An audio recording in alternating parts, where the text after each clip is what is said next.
Hi, everyone. Welcome back to Old Time Rock and Roll. I'm your host, David Tare, and as you can probably tell, I'm on vacation again. I'm spending the next few days with my friend and his family for Thanksgiving, and I'm at his house right now. And anyway, let's just continue with my. I'm doing my personal countdown of the top 3,000 songs of the rock era from 1954 to 1999. And today I'm up to song number 2684, and that one is Mighty Quinn, subtitled Quinn the Eskimo by Manfred Mann. This came out in 1968. It went to number 10. And in case you guys don't know, Manfred Mann was one of the early British invasion bands. I'll get into them more later. First, I want to talk about the song Mighty Quinn, Quinn the Eskimo. It was written by Bob Dylan. And well, it also was on featured on their album called Mighty Garvey. This is Manfred Mann again, but and here's a picture of the band Manfred Mann. I'll get into them later, but let me just talk about the song first. So it was written by Bob Dylan. It was one of his basement tapes. It was on one of his basement tapes. He recorded it in 1967, but he never released it himself as a single. You know, he I don't think he was that commercial. He liked to perform a lot of music. He he's kind of part of the underground rock scene, I guess, in the mid to late '60s. Great artist. I mean, probably one of the greatest songwriters of all time, rock and roll songwriters. I think he even won a Nobel Prize for poetry about 10 years ago. Amazing artist. He wrote some amazing songs. Unfortunately, was not a very good singer. At least I don't think he was. He had some pretty big hits on his own, though, but I don't really want to talk about Bob Dylan too much. I do feature several of his songs on my list. I think I've actually featured more songs of his written by him by other artists than actually by him, but I do have a lot of his songs on my list as well.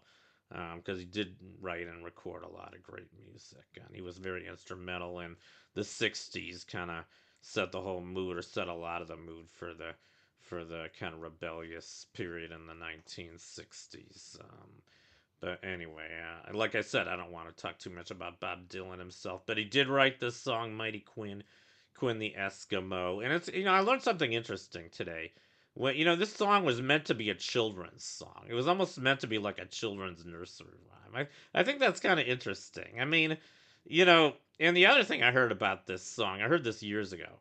I heard that Bob Dylan said he really has no idea what the song is about, which really surprised me. I mean, I remember when I first heard this song. It's an interesting song, and I thought it was something about the life of the Eskimos. They're a Native American tribe up in Alaska, up in the north. And I thought he was describing what it was really like for the Eskimos to be living up there. I thought Quinn the Eskimo was supposed to be some typical Eskimo chief, and I mean, there's weird lyrics in it, jumping kings and making haste just ain't my cup of meat. And I didn't know what they meant by that, a cup of meat. Usually people talk about a cup of tea. How are you supposed to drink meat? But I just imagine maybe the Eskimos had a big mug and they put meat inside. I mean, they do have to eat a lot in Alaska because it gets very cold there. So, for all I knew, that they had cups of meat. I mean, shows you what I knew.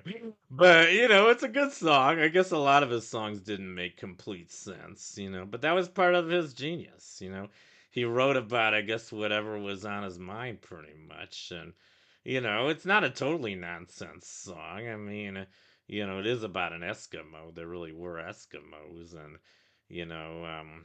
I don't know. I mean, everybody's building ships and boats. Yeah, the Eskimos built their own boats, canoes, and some are building monuments. I don't know if the Eskimos actually built monuments, cutting down notes. I mean, I guess a lot of it just didn't really make that much sense.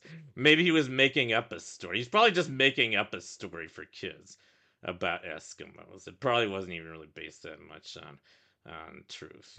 Like a fairy tale for kids, but about Eskimos. And that's fine. I like this song. I like this song. I find it a very joyful song, by the way. And I've never actually heard Bob Dylan's version of this song. I have heard Manfred Mann's version several times. And I do really like Manfred Mann's version. I like the band Manfred Mann. I guess I'll talk about them now. Like I said, they were one of the early British invasion bands. Their biggest hit, I'm sure you guys all know this one, "Do Wah Diddy Diddy." Very fun song. That one's coming up much, much later on my list. I think most people agree that that's one of the greatest oldies of all time. Very catchy. I'm not going to sing it or anything. Well, we'll get to it when I feature it in about 7 or 8 years.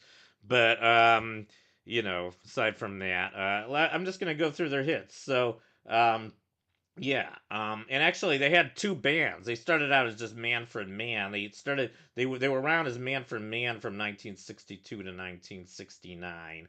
I guess they broke up in 1969, but then they reformed as Manfred Mann's Earth Band in 1971. They were together for a long time as Manfred Mann's Earth Band. As a matter of fact, they're still together. They were together on their first run from 1971 to 1987, as well as 1991 to the present.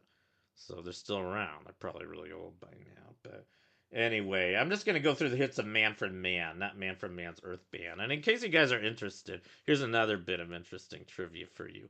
Manfred Mann had one number one song as Manfred Mann. That was "Do Wah Diddy Diddy." I already mentioned that one. And then as Manfred Mann's Earth Band, they had another one, another number one song, "Blinded by the Light," which was written by Bruce Springsteen, another excellent songwriter who couldn't really sing.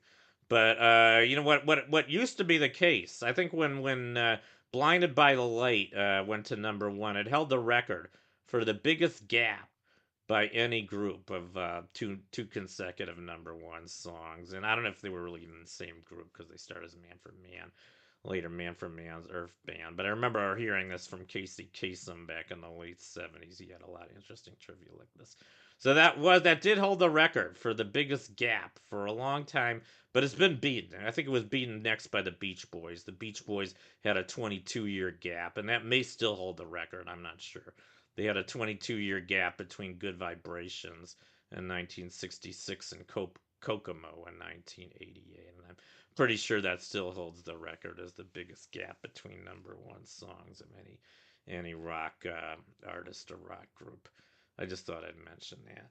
But now I'll just go through their hits. They didn't have that many hits as Manfred Mann. Their first, like I mentioned, was "Do Wah Diddy Diddy" that went to number one in 1964. They followed that up with "Sha La La" later that year. That went to number 12. 1965, they had a song called "Come Tomorrow." That was a minor hit, only went to number 50. 1966, they had another song I really like of theirs called "Pretty Flamingo." I think that one is coming up on my list, by the way. That went to number 29. And then in 1968, they had the one I'm featuring today, "Mighty Quinn, Quinn the Eskimo." That went to number 10. And they had one more hit. That was "Fox on the Run." That went to number 97, just barely made the Hot 100. And I'm not sure if that was the same song later recorded by The Sweet in 1976. If it is, it's a really excellent song. And I do feature The Sweet's version much later on my list. So anyway, those were the hits for Manfred Mann. Like I said, a good group, and I do like this song, the Mighty Quinn, the Quinn the Eskimo, whatever it's about. It's a fun song. So anyway, that concludes my video for tonight. My feature on Mighty Quinn, Quinn the Eskimo by Manfred Mann. I hope you enjoyed it.